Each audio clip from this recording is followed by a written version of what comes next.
December 21st, 2012 shall be known as the day mankind was never heard from again. This date marks the day the Mayans became too lazy to continue marking their calendars, and this probably means the end of all humanity. Because, well, they were pretty smart, right? So they would know. I mean, who just stops making calendars? The pyramids were perfectly aligned, so I would imagine that they would be able to get that right, so why not? What? Oh, the Egyptians? Oh. Well, same thing pretty much, right? FilmFail.com presents Trailer Trash.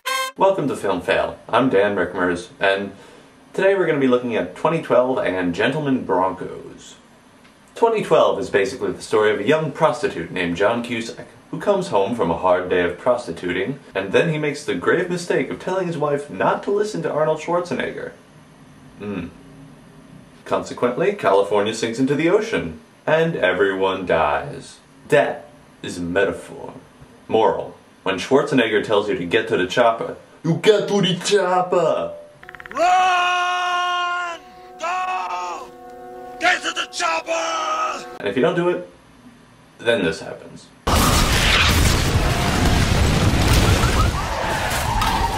Don't worry guys, if the world starts to sink into the ocean on 2012, I'm totally tweeting that shit.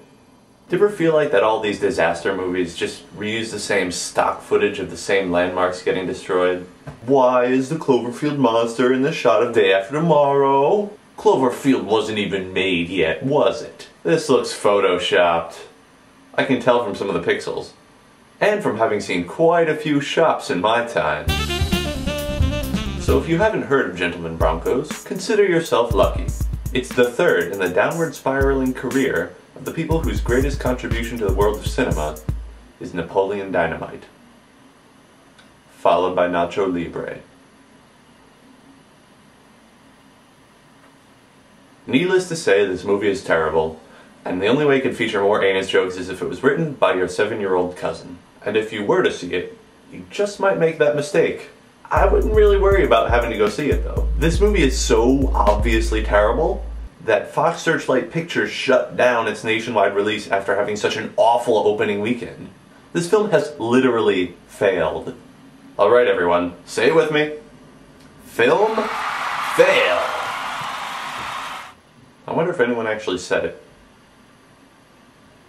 This is FilmFail.com. I'll see you next week.